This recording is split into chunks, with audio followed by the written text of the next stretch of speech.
Hai, kembali lagi di channel saya Muhammad Bayu Saputra. Oke, di kali ini konten saya akan menjelaskan tentang konsep jaringan WAN atau Wide Area Network. Apa sih Wide Area Network itu? Ayo simak videonya yang selanjutnya. Sebelum saya melanjuti videonya, alangkah baiknya kalian pencet like, komen, dan subscribe di bawah, dan jangan lupa memencet loncengnya supaya tidak ketinggalan dalam video saya. Konsep dasar jaringan WAN atau Wide Area Network. Tapi sebelum kita tahu apa konsep dasar jaringan WAN, kita harus tahu dulu apa itu jaringan WAN atau Wide Area Network. Wide Area Network atau jaringan WAN adalah sekumpulan jaringan LAN yang saling terhubung dan saling komunikasi menggunakan modem dan jaringan internet dari kantor pusat dengan kantor cabang. Misalnya kita mempunyai kantor pusat di suatu provinsi, misalnya di Provinsi Jakarta kantor pusat kita, dan kantor cabang di berbagai macam provinsi lainnya seperti Bandung, Jogja, dan Kalimantan. Kantor pusat dan kantor cabang walaupun jaraknya jauh, mereka bisa saling berkomunikasi dengan lancar.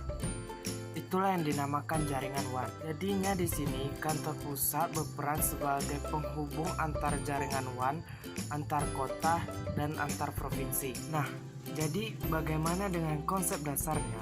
Pada dasarnya, jaringan WAN menggunakan jalur data internet, lalu menghubungkan ke perusahaan yang terpisah-pisah tersebut.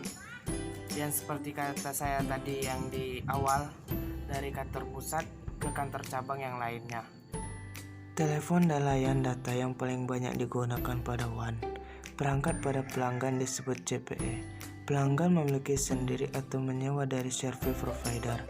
Kabel tembaga, secara optik atau wireless yang digunakan untuk menghubungkan CPE ke service provider terdekat media ini sering disebut dengan lokalog. Perangkat yang meletakkan data ke lokalog disebut DCE. Perangkat pelanggan yang melewati data ke DCE disebut dengan DTE. Ada sebuah aplikasi yang bisa kita gunakan untuk membuat simulasi jaringan WAN ini, yaitu aplikasi Cisco Packet Tracer. Yang mau lebih jelasnya tentang aplikasi Cisco Packet Tracer, silakan cari di YouTube atau di Google. Karena di video kali ini saya tidak akan menjelaskan tentang aplikasi Cisco Packet Tracer. Pada aplikasi Cisco Packet Tracer, kita juga bisa membuat jaringan LAN, jaringan WAN, dan jaringan lainnya. Sekian penjelasan saya tentang konsep dasar jaringan WAN. Sampai jumpa kembali.